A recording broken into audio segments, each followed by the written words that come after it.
Soy Fernando Díaz Villanueva, hoy es 11 de septiembre de 2016 y esto es La Contracrónica.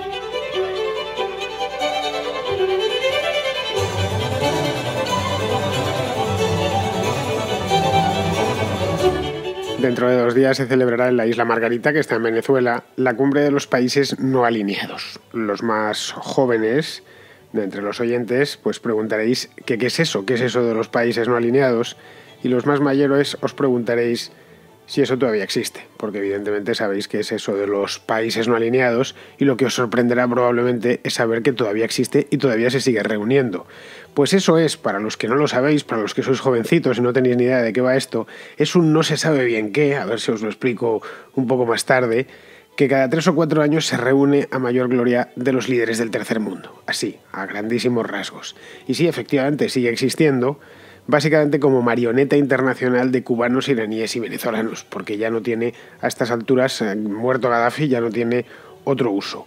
Hoy por hoy, su única utilidad es poco menos que esa, reunirse cada 3 o 4 años y poco más, que es exactamente la que Nicolás Maduro quiere darle. Para todo lo demás es absolutamente inútil.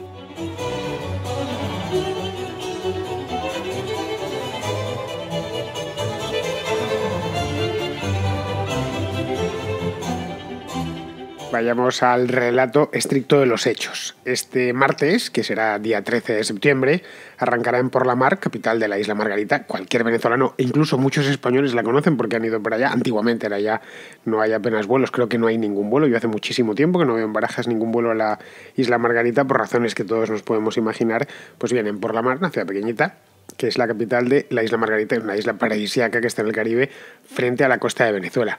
Es una isla que en su momento fue uno de los emporios turísticos del mar Caribe. Bien, arrancará, como he dicho, la 17ª cumbre del movimiento de los países no alineados. Estos países que los más jóvenes, como os comentaba algo, no sabréis, o mejor dicho, este movimiento no sabíais ni que existía. Aparece aquí la primera pregunta, o yo por lo menos me he hecho la primera pregunta nada más ver esta noticia, que la vi el otro día. Dije, caray, los no alineados, efectivamente, se tienen que reunir, porque la última reunión había sido en Teherán y estaba todavía Hugo Chávez vivo.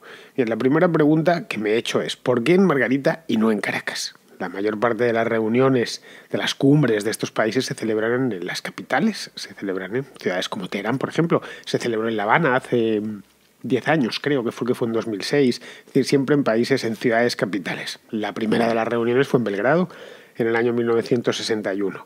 Además, estamos hablando de una reunión en la que van ahí 120 miembros. Luego, son grandes delegaciones que necesitan una planta hotelera grande y una ciudad que esté lo suficientemente preparada. Supongo que por la seguridad. Esa es la razón, la seguridad, porque la isla Margarita, el que tuvo, retuvo. Todavía, aunque está la industria turística arruinada, los hoteles permanecen ahí y las instalaciones, las infraestructuras que ya estaban hechas, aunque hoy en día gran parte de ellas no estén funcionando. Porlamar, por lo demás, es una pequeña ciudad, creo que tiene una ciudad turística, unos 100.000 habitantes más o menos, en una isla pequeña. La isla de Margarita es realmente un puntito en el Caribe. Creo que es 1/3 de la isla de Mallorca, que tampoco es que sea para tirar cohetes, 1.000 kilómetros cuadrados, una cosa así. No sé, podéis ir a mirarlo, vamos, que es una isla pequeñita. Meter allá estos 120 mandatarios, no van a ir por supuesto 120 presidentes ni de coña a una cumbre de los no alineados, pero meterlos ahí en un lugar tan pequeñito, tan aislado de la Venezuela continental, pues es alejarlos de las miserias y de los peligros de Caracas o de Maracaibo o de cualquier otra ciudad, de Valencia, de Barcelona, si hay un Barcelona en Venezuela, una ciudad que está bastante bien, de la Venezuela continental, donde hay una inseguridad tremenda, una inestabilidad todavía mayor y donde puede pasar cualquier cosa. Esta sería la primera pregunta, que creo que queda respondida y vamos, que no hace falta ser un lince para saber por qué la están haciendo en Isla Margarita. La segunda pregunta sería, ¿está Venezuela hoy por hoy, en septiembre del año 2016, preparada para albergar una conferencia internacional con 120 altos mandatarios internacionales, entre los que va a haber muchos presidentes, presidentes de segunda, pero presidentes, primeros ministros, ministros de Exteriores, etcétera, etcétera? Pues en esta se responde muy fácil también. Obviamente no está preparada y además no debe hacerlo. De hecho, que no hayan suspendido esta conferencia, está ya planificada desde hace 4 años, pero que no hayan cancelado el año pasado o el anterior incluso, que no hayan cancelado la conferencia y se la hayan devuelto a la organización, oiga, háganlo en otro sitio, háganlo en Malawi o háganlo en la India o en otro sitio porque aquí no podemos. Estamos atravesando una crisis tremenda, una crisis múltiple, una crisis económica, una crisis política, social y hasta de legitimidad.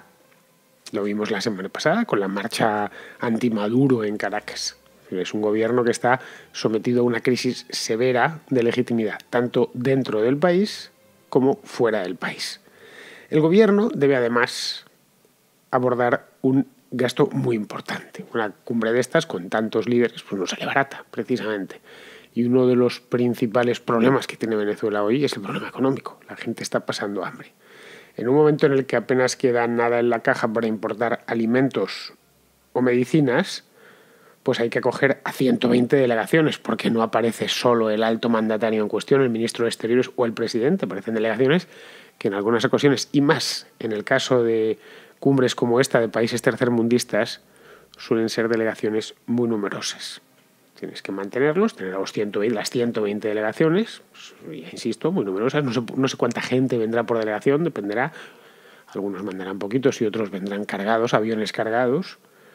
Pues hay que mantenerlas y costearles la estancia completa, que no será precisamente en una fonda o en un hotel de 2 estrellas, como os podéis imaginar, sino en hoteles de 5 estrellas y en lugares dignos para primeros ministros, presidentes o ministros de Exteriores.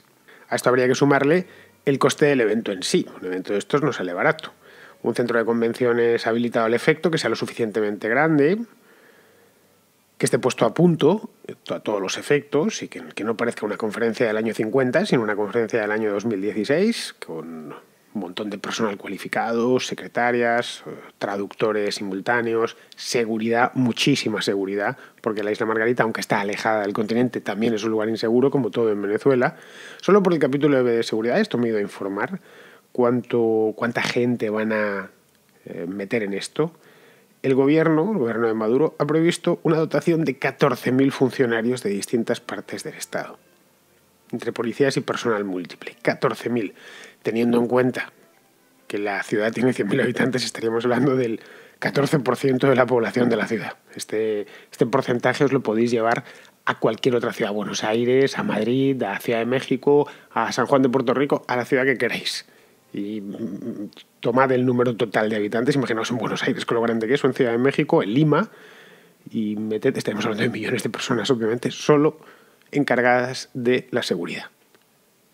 Claro, al gobierno de Maduro no le puede suceder que, no lo sé yo, pues un delegado de Madagascar o de Mongolia o de Guinea Ecuatorial pues le pase algo, ¿no? Le asesinen o le roben el teléfono móvil o cualquier cosa de estas, o el ordenador portátil porque ha salido un momento, o que les asalten en el hotel, o que les disparen.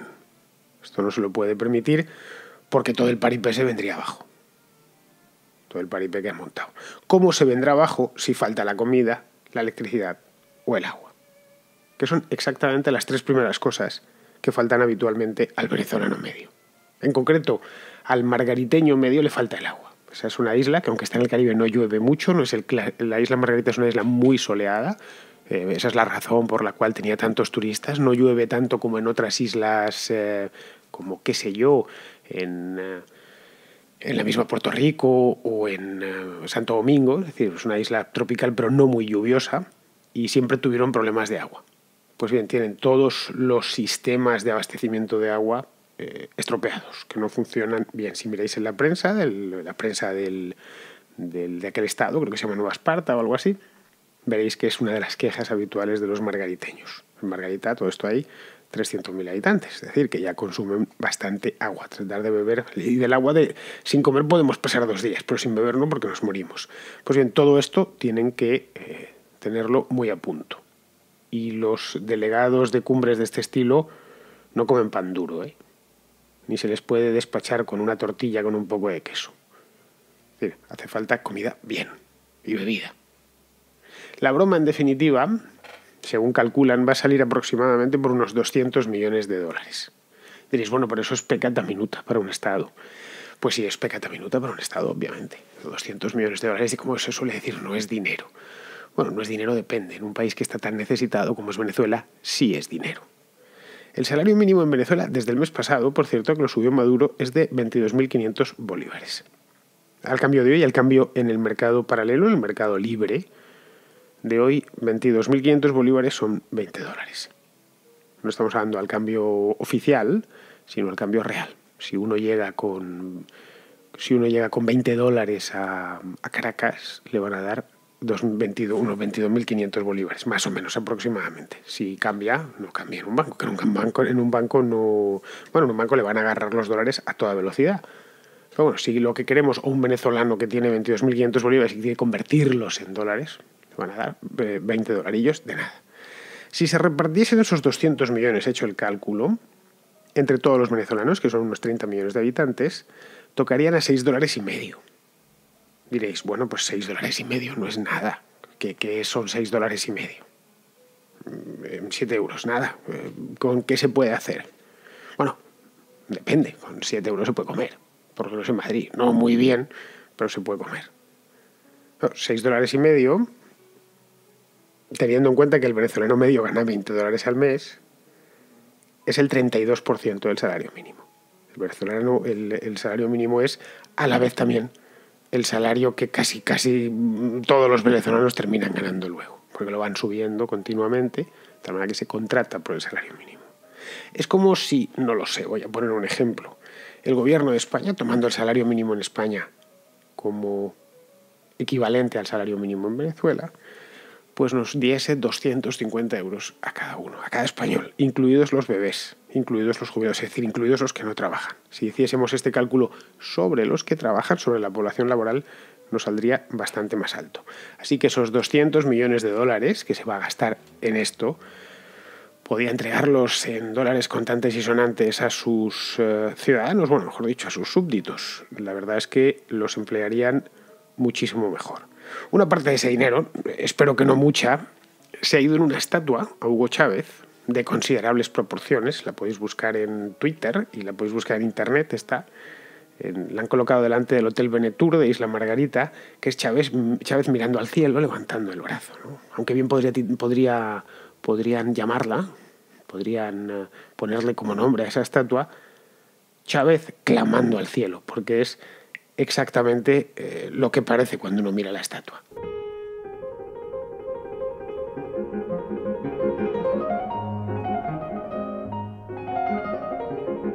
Esto nos lleva directos a la tercera pregunta. ¿Por qué Nicolás Maduro monta este berenjenal?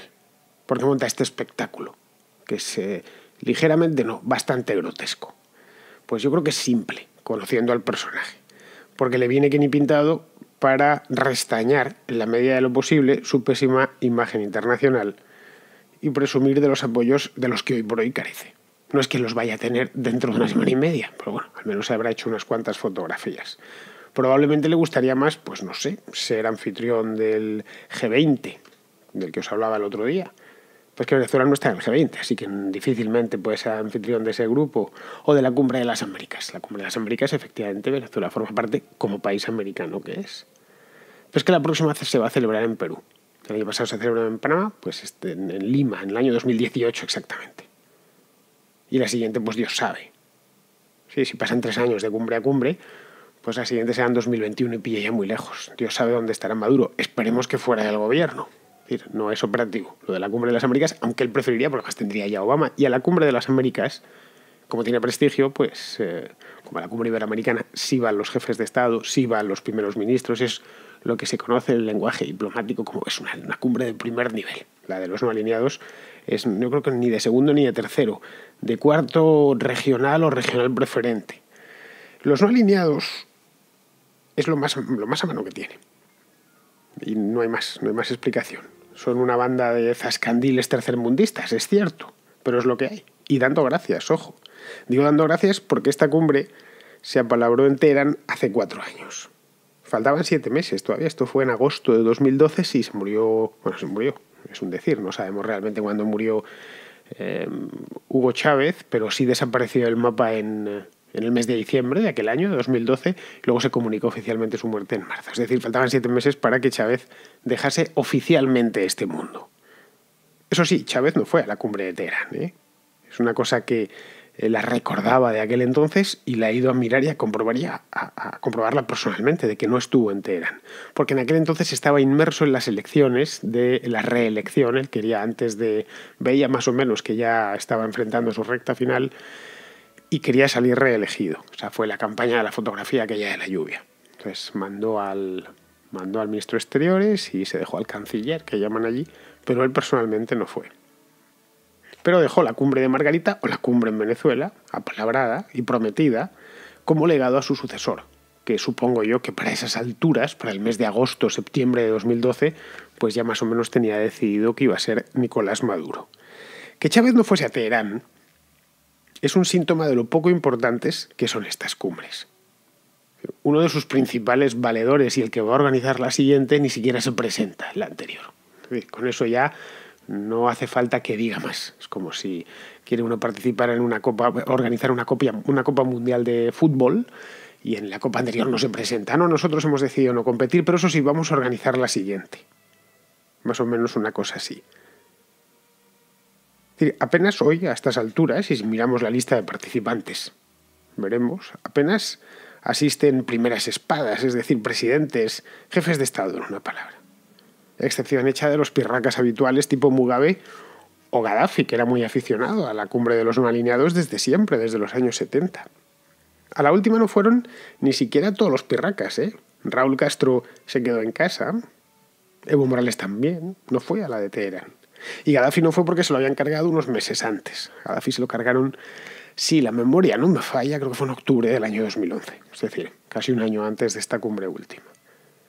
En las cumbres de los no alineados, además, es que no se decide nada, ni se hace nada. Se parlotea sin tregua durante 5 días que deben hacerse interminables o no, porque, bueno, ya sabéis, los funcionarios internacionales se deben pegar buenas comilonas y otras cosas.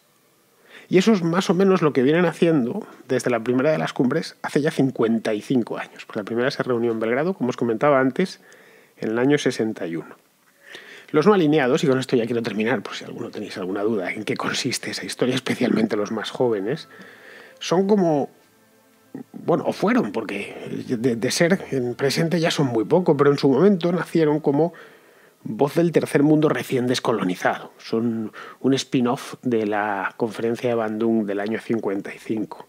Decían ir por libre, decían no estar alineados, de ahí el nombre, ese nombre tan rebuscado, que no estaban ni alineados con Washington ni alineados con Moscú.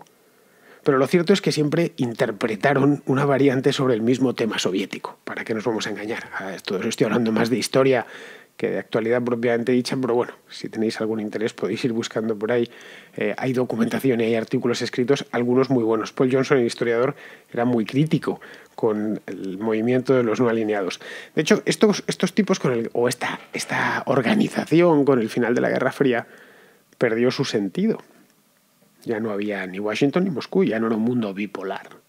Ya podías decir, carecía de sentido decir no estoy alineado. Bueno, bien, pero es que ahora ya ninguno está alineado. Ya no hay dos bloques. Ya no está el bloque del este ha implosionado. Luego, esto de los no alineados no sirve de mucho. El mismo nombre. De ahí que los que nacieron ya en los años 90, cuando les dices lo de los no alineados, te dicen, ¿no alineados con qué? Los que estudiamos en aquel entonces sí lo entendíamos, porque o te alineabas con el oeste o te alineabas con el este. Pero en aquel entonces, en los 90, Fidel Castro se abrazó al no alineamiento como si fuese el salvavidas de un barco hundido. Bueno, esto es lo único que me queda. Desde entonces hasta hoy ha sido la tribuna predilecta pues, de todos los tiranuelos de África y de los países del ALBA después, los tiranuelos de América Latina. Al menos hasta que estos montaron pues, sus organizaciones, sus CELAC, sus UNASUR. El movimiento de los no alineados es algo así como la ONU de las dictaduras y el subdesarrollo, por resumirlo mucho. No sé de hecho bien qué pinta Chile todavía ahí metida. Argentina salió hace ya muchos años, estuvo durante los primeros años y después se salió. Y México nunca pasó de ser mero observador. De los grandes países hispanos solo están Chile y Perú y Colombia. Y Colombia también está metido, que tampoco no sé muy bien que esos tres países, y más con la línea que llevan, no sé qué pintan ahí. Cierto es que no, a las cumbres no suelen mandar presidentes ni a esto, sino que se conforman con un simple ministro de Exteriores. Pero bueno, en cierto modo, es una cumbre a la medida de Nicolás Maduro y de su inanidad absoluta. Un encuentro internacional de charlatanes obsesionados con el control político, que no otra cosa es. El que seguramente irá será Mugabe. Es un reflejo perfecto, un espejo perfecto en el que Maduro puede mirarse. Digo, Mugabe como Lukashenko, el de Bielorrusia, unos cuantos más, que decía antes de tiranuelos del África, que llevan algunos 20 años en el poder, de Eritrea. Tal vez reciba algún abrazo, más de uno le darán, que solo sea para agradecer la hospitalidad venezolana en Isla Margarita y el hecho mismo de que les dé una tribuna. Porque a Mugabe nadie le da una tribuna, menos estas cosas, como la de los no alineados. Claro, esos abrazos no son los que quiere Maduro, precisamente. Nadie se quiere abrazar con Mugabe, como nadie se quería abrazar con Gaddafi en su momento, aunque Chávez hasta le regaló la espada de Bolívar. Es decir, hay abrazos de los que presumir y otros de los que presumir es imposible.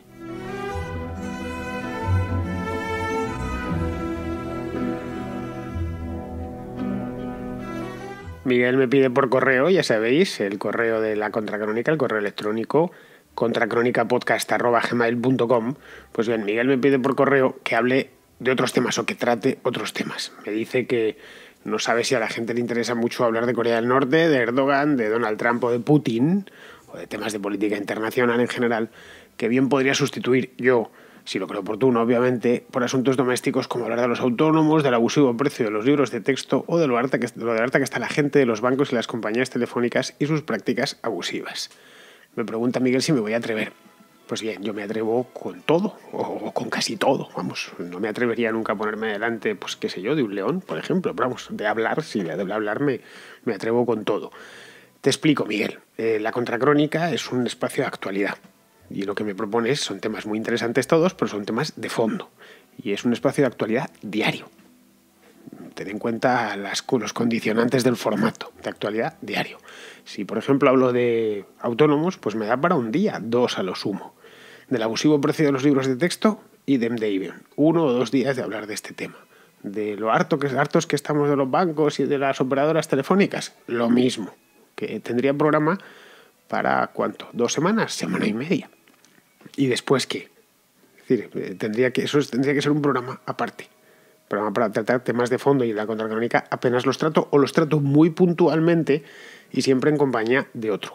No lo hago yo solo. Me busco a alguien, los que seguís este programa desde hace tiempo sabéis que, pues bueno, aparte de Ricardo Faso, que ha pasado por aquí un montón de veces, pues he hablado con otros de temas más de fondo, más de un tema, que no tiene necesariamente que ser de máxima actualidad, aunque procuro buscarle siempre un gancho para que tenga cierto interés.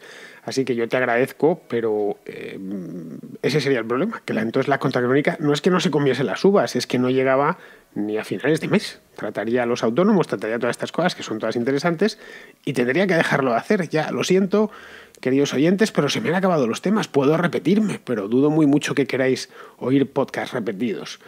Lo que hago a través del análisis de la actualidad es tratar muchos temas que me llevan, por ejemplo, a hablar de los autónomos. He hablado más de una ocasión. Lo mismo de lo harta que está la gente de los bancos, no sé, pero sí de temas económicos, que siempre pues termina uno metiendo su opinión o incorporándolo al análisis. Así que, Miguel, ya está, con esto termino. Te agradezco el correo y que seas un oyente de la Contracrónica, pero no puedo complacerte porque en ese caso la Contracrónica se terminaría mucho antes de lo que a mí y a vosotros os gustaría. Y bien, con esto, queridos amigos, me despido de vosotros. Esta edición de domingo, que ha sido internacional, trato temas internacionales porque me lo pedisteis insistentemente durante meses al principio y me los preparo, y porque además a mí la política internacional y la economía internacional me gusta mucho. Y una razón extra, que no es nada baladí. La Contracrónica cada vez tiene más oyentes, y lo sé porque me mandan correos en el otro lado del Atlántico, en países como México, como Colombia, como Argentina, como Chile, y los chilenos, los mexicanos, los colombianos, los venezolanos, pues los asuntos de economía, de política nacional española, pues les pillan un poco lejanos, como nos pillan a nosotros los suyos. No he dejado de hacer asuntos de política nacional española, que es la que más cerca me pilla, pero sí incorporo cada vez temas más variados, con predilección hacia el mundo hispano, que es en el que yo estoy inserto por cuestiones culturales y lingüísticas y por interés nuestro. Nos interesa bastante más lo que sucede en Venezuela que lo que sucede en el Nepal, como es obvio. Pero vamos, temas de interés mundial. Que si este podcast se hiciese en lugar de en español, se hiciese en francés o en alemán o en polaco, pues serían igualmente interesantes para sus oyentes. Muy bien, queridos amigos, pues con esto ya, con esta última reflexión, me despido de vosotros hasta mañana.